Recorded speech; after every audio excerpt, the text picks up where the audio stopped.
One thing that I've noticed as a theistic Satanist and sorcerer is that there are a certain type of, I would say, other type of sorcerer that I don't tend to get along with very well.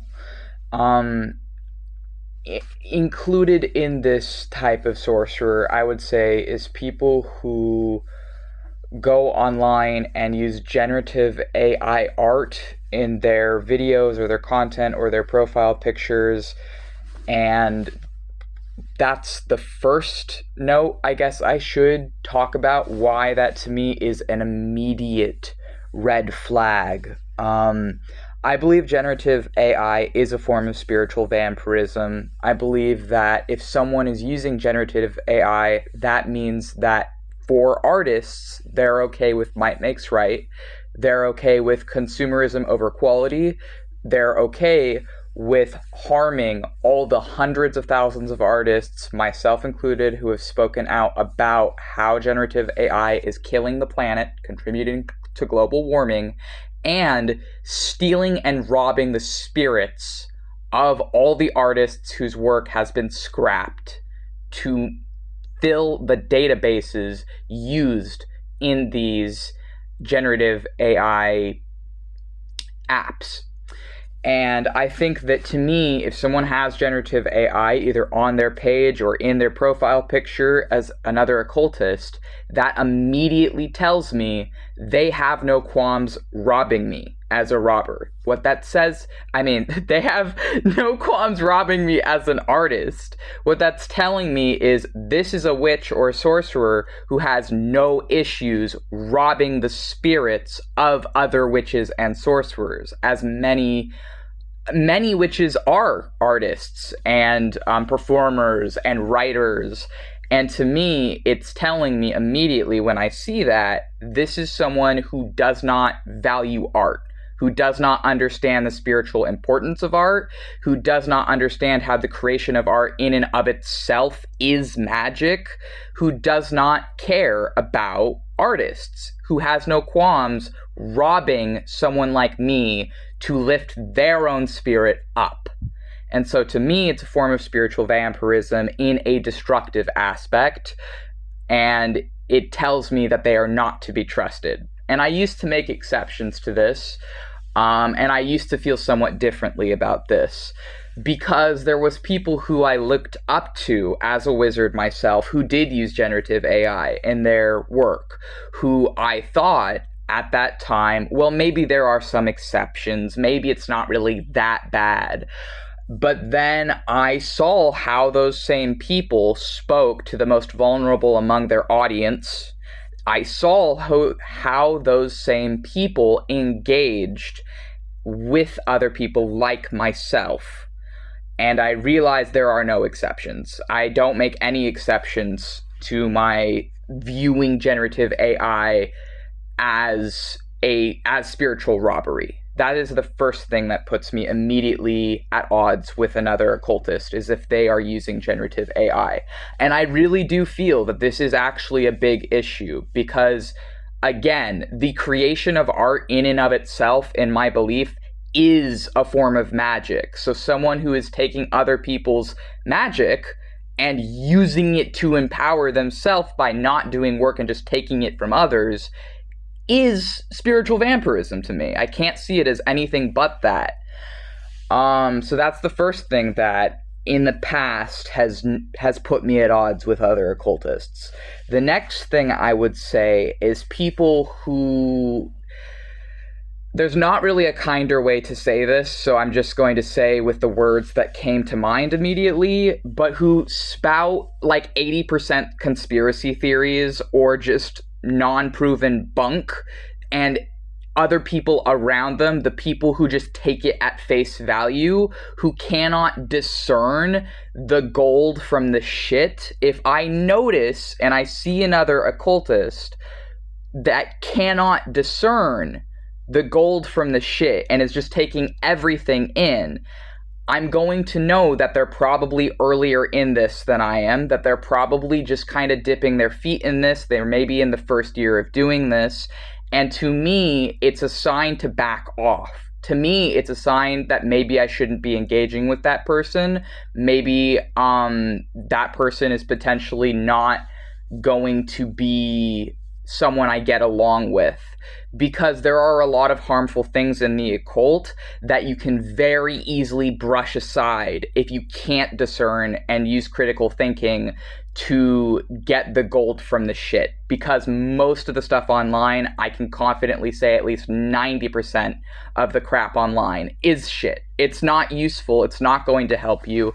It's not going to make you a more powerful magician. And really, a lot of this stuff is just pitfalls and cults and things you're going to get trapped and sucked in for a long time until you find a way out of it, and then you'll regret having wasted your time on it. You'll regret, once you can discern the gold from the shit, having wasted your time on a lot of this like AI generative stuff, or on a lot of this stuff that is just like talking very basic, simplistic, fanciful language like astral projection, manifestation, don't be low vibrational, and all this stuff that people use in this very watered down way to get your money, to get your attention and your focus. And as long as they have your attention, focus, and money, you're not wielding it. As long as they have your attention, focus, and money and are spewing it at all these different like 80% conspiracy theories, then you're no longer in control of the direction your focus and attention is going.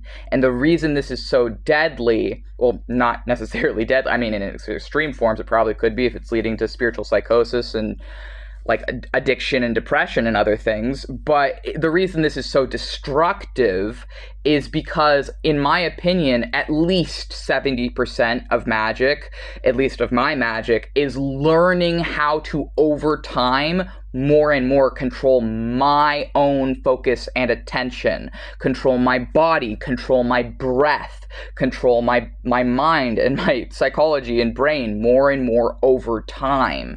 It's learning control over myself.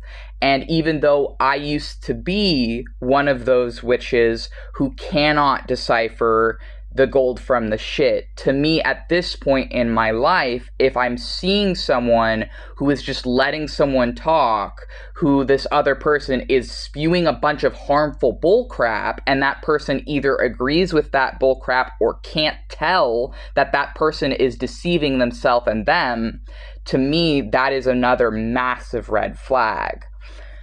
And I would say the third thing that puts me at odds with other occultists, aside from, okay, so the first one was a matter of spiritual vampirism in a destructive aspect.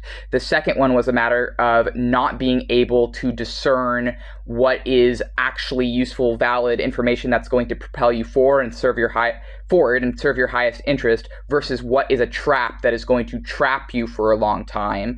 The third thing is that I am in many different minorities and demographics that currently, right now, are illegalized, criminalized, hunted and condemned and tortured by the US government. I live in the USA. I am a transgender occultist. I am also disabled. I have a lot of disabilities, and I'm also in multiple different LGBT identities as well.